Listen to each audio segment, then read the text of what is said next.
అందరికీ నమస్తే. Welcome back to my channel allrounder. ఇది చూసారా, శనగపిండి పకోడీ వేసి పులుసు చేశానండి. శనగపిండి పకోడీ పులుసు అంటారు. ఎలా చేయాలనేది చెప్తాను.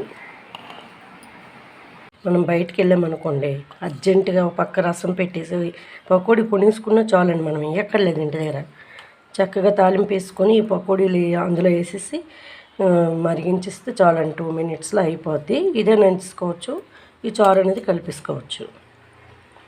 ఎలా చేయాలని ఇప్పుడు చెప్తాను అండి. అందరికీ నమస్తే. Welcome back to my channel allrounder. నేను శ్రీదేవిని. ఇదిగోండి, నేను ఈరోజు పకోడీ వేసి శనగపిండి పకోడీ వేసి శనగపిండి పకోడీ వేసిన తర్వాత చింతపండు పులుసులో ఈ పకోడీ వేసి తాలింపు వేస్తానండి. ఎలాగని చెప్తాను. ముందు ఒక బౌల్లో ఉల్లిపాయ ముక్కలు వేసుకోవాలి.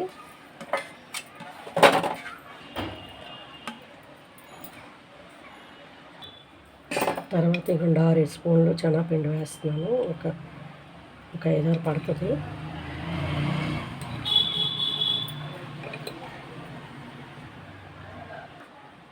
తర్వాత ఉప్పు వేస్తున్నానండి, సాల్ట్.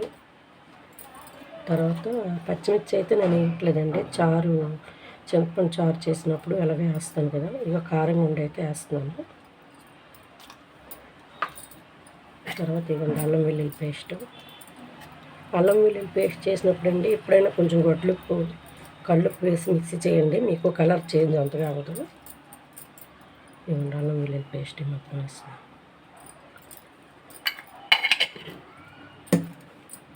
కొంచెం వామ్ అనేది క్రష్ చేసి వేస్తాను లైట్గా.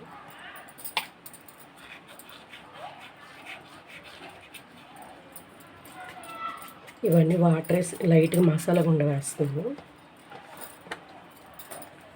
జస్ట్ కొంచెం స్మెల్ రావడానికి. ఇవ్వండి లైట్గా. ఇవన్నీ కలిపేసి ముందు పకోడీ వేసుకోవాలండి. ఈ లోపల కళాయి పెట్టి ఆయిల్ వేస్తాను.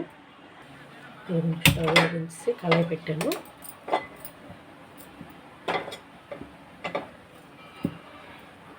ఇది వేడెక్కాక ఆయిల్ వేయాలి.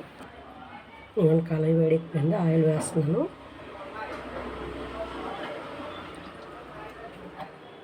ఆయిల్ వేడెక్కిన తర్వాత పకోడీ వేసుకోండి. ఇవ్వండి, ఇలా కొంచెం జారుగా కలుపుకోవాలి. ఇవ్వండి, ఇలా జారు కలపాలి. అలాగైతేనే పకోడీ వేసినప్పుడు ఆ చింతపండు పులుసులో పీలుస్తుంది పకోడీ అన్నది. ఇగోండి, ఇలాగా 2 నిమ్మకాయలంతా చింతపండు తీసుకున్నానండి. ఇగో ఈ మూకుల్లో వేసి పిండేసి ఇటు పక్క స్టవ్ మీద మరిగిస్తాను. ఇవ్వండి, పొల్ల పిండేసాను. ఇప్పుడు కొంచెం ఉప్పును పసుపు వేయాలి. చింతపండులో మరుగుతుంటుంది. ఇలాగ టమాటా కొంచెం ఒక 2 పళ్ళు మిక్సీ చేసి చింతపండు మరుగుతున్న దాంట్లోనే వేసి మరిగిస్తాను. కొంచెం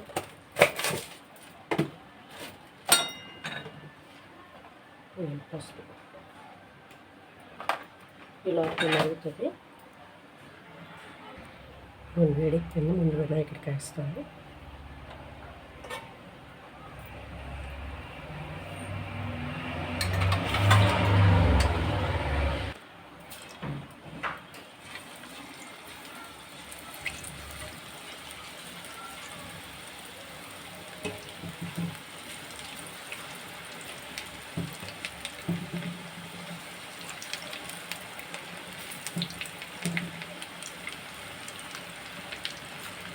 ఎక్కువ పులుపు మరీ ఉండకూడదండి, కొంచెం పులుపు ఉండాలి. ఎందుకంటే పకోడీ పులుపు ఎక్కువ పట్టిస్తే మళ్ళీ బాగోదు.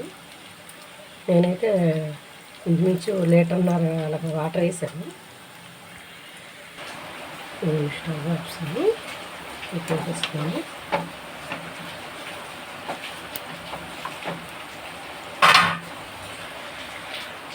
ఇదేంటంటే మరుగుతుంది. టమాటా వేస్తాను.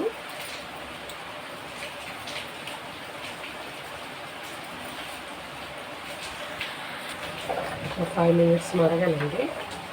మరిగిపోయాక టమాటా పచ్చివాసన వస్తుంది. దీన్ని మరిగిపోయిన తర్వాత పోపు ఎలా వేయాలని చెప్తాను.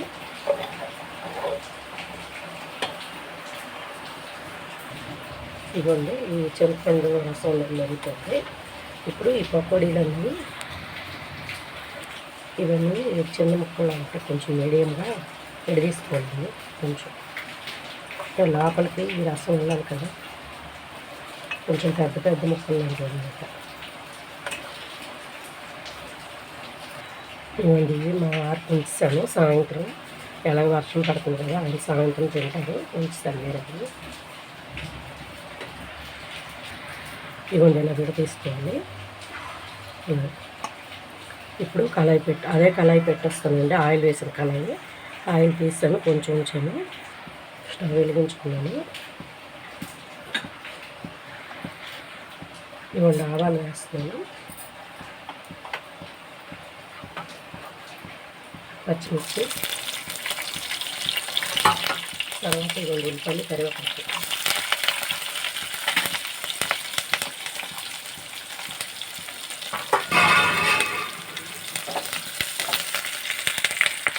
ఇవన్నీ లైట్ మినపగుళ్ళు యాడ్ చేస్తుంది. ఇదిగోండి ధనియాలు, జీలకర్ర, ఎండుమిరపకాయలు, వెల్లుల్లిపాయలు కలిపి ఒక పొడి చేశానండి. ఇది కూరలు కూడా బాగుంటుంది, సార్ చూసి చెప్తాను. ఈ పొడి వేసేస్తున్నాను. ప్రస్తుతానికి కరెంట్ లేదు, ధనియాలు అవి చేయడానికి కరెంట్ ఆపేసాడు. ఇప్పుడు ఇంగు యాడ్ చేసుకోండి. లైట్గా పసుపు వేయండి, ఎందుకంటే ఆల్రెడీ చింతపండు మరిగినట్లు అసలు.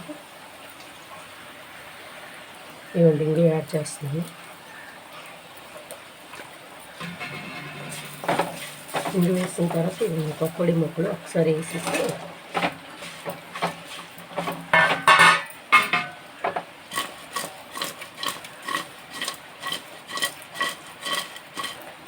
వేసిన తర్వాత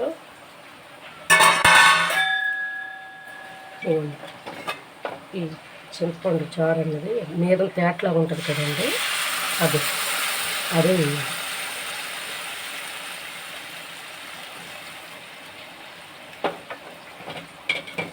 నేనైతే కొంచెం చూసానండి చింతపండు, రేపు చారు కింద పెట్టుకోవచ్చని. మరి కొంచెం వాటర్ యాడ్ చేసుకోవాలి, కొంచెం సాల్ట్ వేయాలి.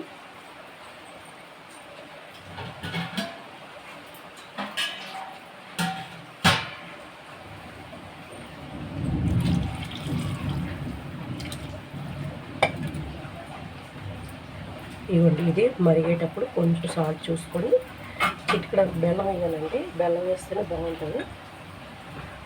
ఇంకా ఆల్రెడీ మరిగిన దాంట్లో నేను సాల్ట్ వేసాను, మరి కొంచెం వేస్తున్నాను.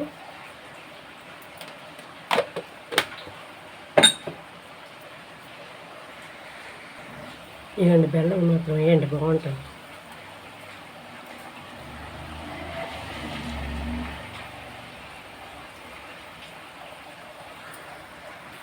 ఇవ్వండి మరిగిపోయింది. ఇది ఒక 5 మినిట్స్ మరగాలండి.